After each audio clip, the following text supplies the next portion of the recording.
Teacher pay stinks. So, how is it that teachers are able to retire fairly comfortable in a lot of instances? If you're familiar with Dave Ramsey, he did a survey several years ago, and it was the biggest study of millionaires in the United States. At least that's what he said. And they looked at the most common occupations who became millionaires.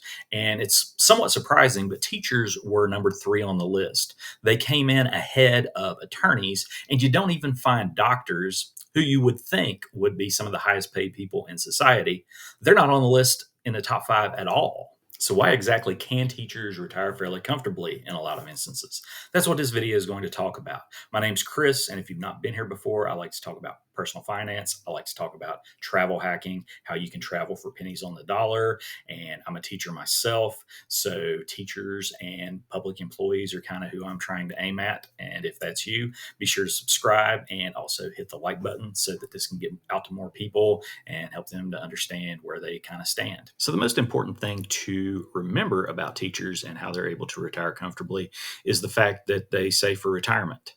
And in a lot of instances, it's not because they choose to save for retirement. Their employers, because of statutes on the book, require them to put money away either into a defined contribution or a defined benefit plan so that when they hit 60 or 65 or whatever age the state mandates or whatever years of service the state mandates, they either have a pension in the case of an annuity that pays them a set amount every single year, or they might have a defined contribution plan that allows them to draw out a certain amount every year, and it's based upon how the market happens to do. But regardless, their state or their school district or their county tends to make them save for retirement. This goes against one of Dave Ramsey's recommendations. He argues that you should pay off all of your debts except for the house before you start saving for retirement at all.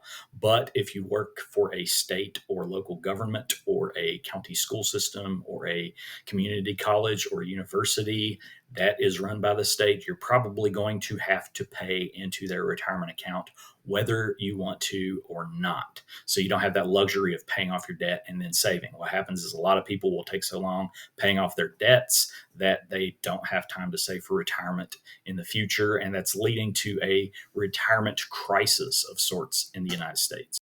Teachers don't have that option, but you still might wonder when teacher pay is supposed to stink so bad, how they're able to accumulate enough of a nest egg to retire fairly comfortably and relatively early in some instances. To give you an idea of how much teachers actually make, I've pulled up this educator pay data site from the National Education Association. That is the leading teachers union in the United States. And it should give us an idea of what new teachers should expect to make on an annualized basis and what seasoned teachers might expect to make on an annualized basis. California is near the top on both ends of the scale. So if we look at that, the average teacher's starting salary is just over 58,000, which is number two in the nation. Their average teacher salary for people who have been with the system for a bit, it's $101,000, which is the top wage in the nation. So the starting salary is better than minimum wage, and it's still not great for California, but it's, sort of around a middle class income. And 101,000 for a teacher is not bad, actually. And if you have two teachers in the same family, spouses working, you could be making a couple $100,000 and you could live fairly well on that. Now, if we look at the other end of the scale, we have Mississippi. And they start out fairly low at 42,000, but their average teacher salary is $53,704 per year. They are last in the nation in terms of average teacher salary, but it's still a fairly median income for a single person. And if you actually have a spouse who's a teacher, you'd be theoretically making over 100 grand in Mississippi, which has one of the worst economies in the nation. The lowest teacher starting salary is actually in Montana. So teachers in Montana could figure on making just a little less than $36,000 a month $36,000 a year, which is $3,000 a month. Their average teacher salary is a little bit better, but it's still 45th in the nation. One of the more interesting states that I found was Florida, and you can look at the average teacher starting salary there, and it's almost $49,000, which is not bad. But when you look at the average teacher salary, it's 54,000, just a little less than 55,000, which is 50th in the nation out of 51 if you count the District of Columbia. And that means that there's not a lot of difference between people who are just starting out and people who have been teaching for 20 or 30 years, where you might expect them to make more. What would this look like for a teacher who, say, taught from age 25 to age 55, 30 years? Let's check that out. This is a NerdWallet investment calculator, and I start out with an initial investment of $1 because it won't let you put zero. But if you're making $50,000, which is actually a low teacher salary in the United States today, that would mean if you had a plan that required you to put in 6% and then you got a 6% match from your state. Some states pay more, some states pay less, some states make you give more, some states make you invest less. It just varies on the state. 6% matching. That would be $3,000 a year coming out of your pocket and $3,000 a year coming from your employer. And that will be $250 a month from each, $500 a month. Let's say you invested that for 30 years and were able to get an average return of 8%.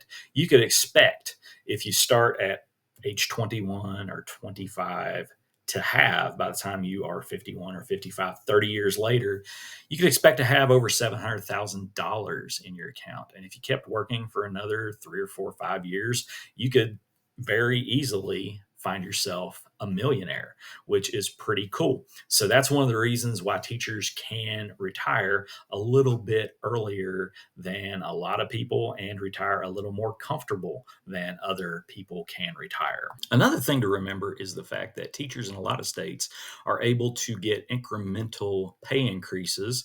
Number one, they get longevity pay. Every year that they work, they tend to make a little bit more.